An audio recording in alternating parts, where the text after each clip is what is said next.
All right, so this is a suggestion via a donation. The name of the video is Buying Green, all right? Used to be insane for Tom Segura. Let's check it out.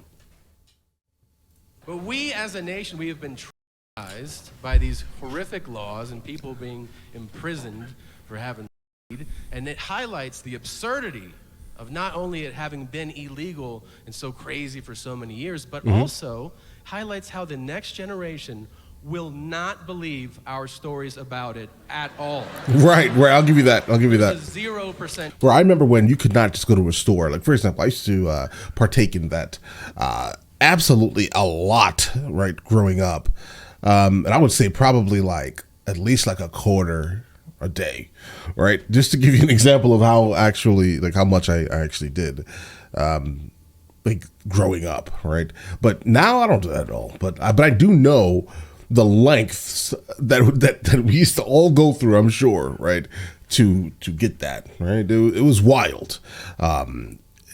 You were in very sketchy areas and places just to get that, and you did not know if you were going to make it out sometimes, right? Because it was just like, bro, are you really getting into my car? Don't get into my car, right? Don't get in my car.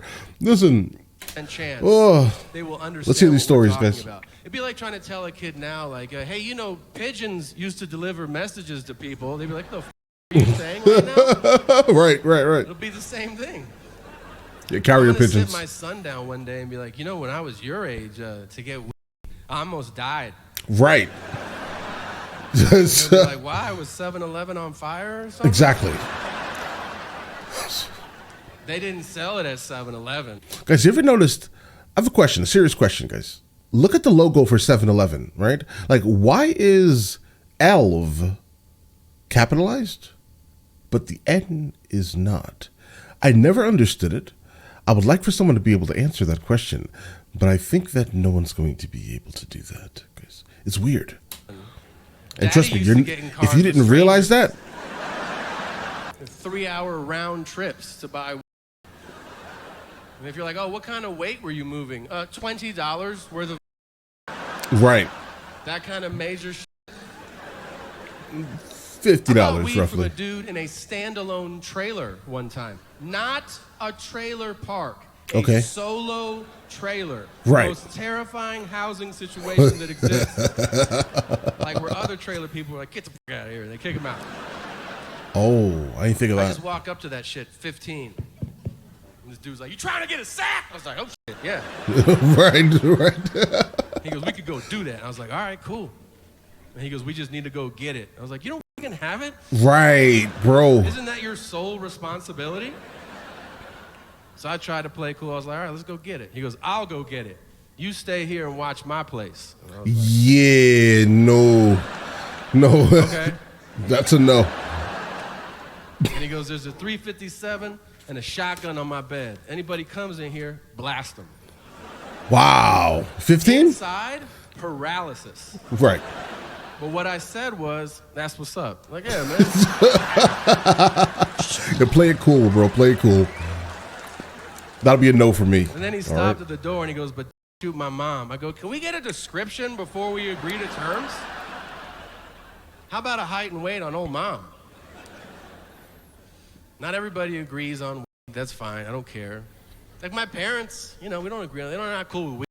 I don't care. They're old. I still love them. Right. My dad's. See, we're going to be like the best, like the millennials. We're going to be the best old people in like the history of old people, guys. All right. We're going to be super ornery, mainly to like Gen Z, because Gen Z's messed up. I'm telling you right now, I'm going to always dunk on them as often as I possibly can. Okay. I'm sorry. All right. The ones after Gen Z, they're actually going to be somewhat solid.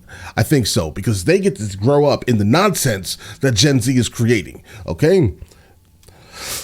All right, I got my rant. My rant is over. As a Vietnam vet, you know, some of them are cool. So, yeah. With some of them are not. Some of them don't want to talk about Vietnam. My dad does. Some guys are like, I don't want to talk about it. And my dad's like, what do you want to know? Yeah, I've met a couple of people in my life who absolutely will not speak about it. I don't know anyone that would. So luckily, I guess he has a father that would actually speak about the things that happened. But no one that I've encountered like in real, like person to person wants to speak about it. No one, and at all, guys. So whatever happened was wild, right? Other than what we've obviously seen on like TV or like through history books, etc. Here's what I wanted to know when I was a kid. It's terrible to ask a stranger this, but it was my own father. Okay. I'd seen a lot of movies, so I'm like, "You're in the war. Did you, buddy?" The first time I asked him that, he goes, "No, I didn't." I'm like, all right, okay. A few years later, I asked him again, "Did you ever kill anybody?" He goes, "It wasn't like that. I was a lieutenant. I was in charge of people. It just didn't work like that."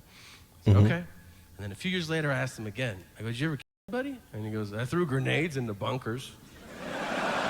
Right. Yeah, disassociate yourself, he bro. goes, "There were? Yeah." Right. Just little pieces by the time I got in there.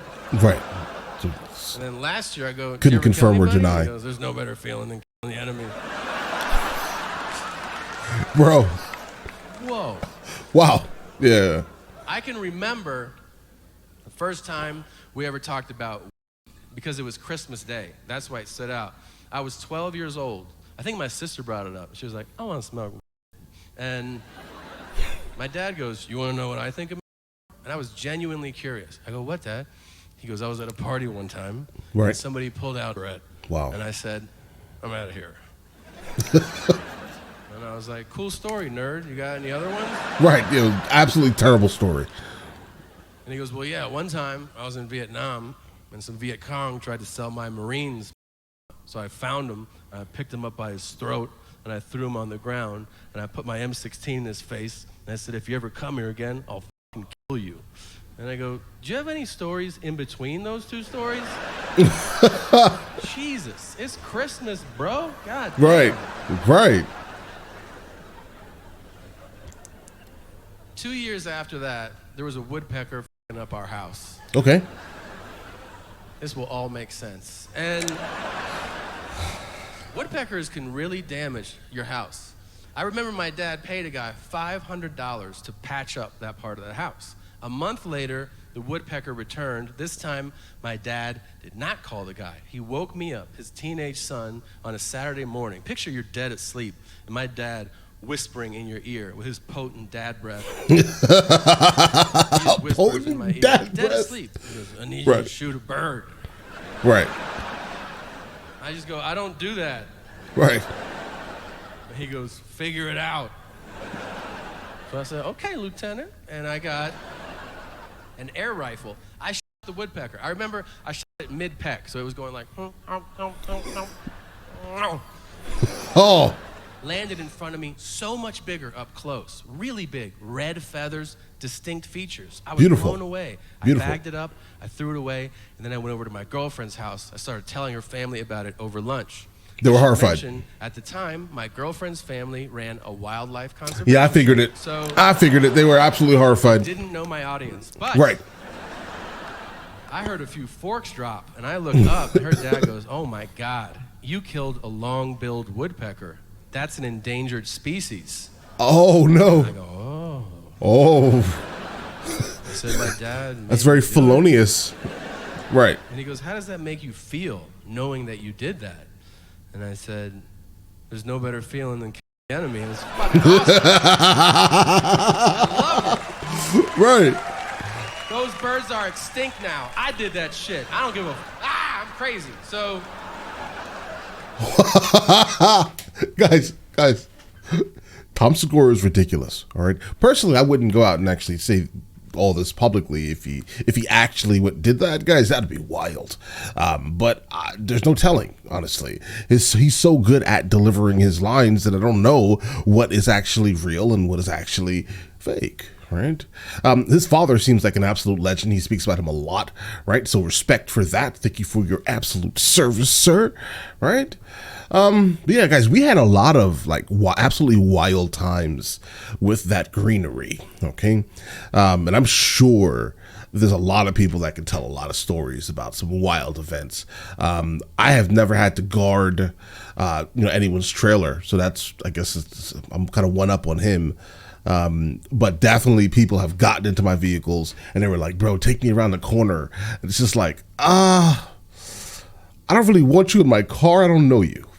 Right. And obviously I was like, this was like before the age of 18. I didn't have any like firearm or anything like that. And besides, would I really want a firearm at the same time as holding some type of illicit substance?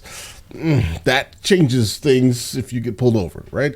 So it was just a bad situation like throughout. OK, never really knowing if you're going to, get home to even be able to partake in it. Right. But all right, guys, listen. Let me know in the comments the next thing from him that I should be checking out that I have not encountered, and I will get into that as soon as I possibly can. All right? Listen, you guys all have an absolutely amazing day and enjoy it thoroughly.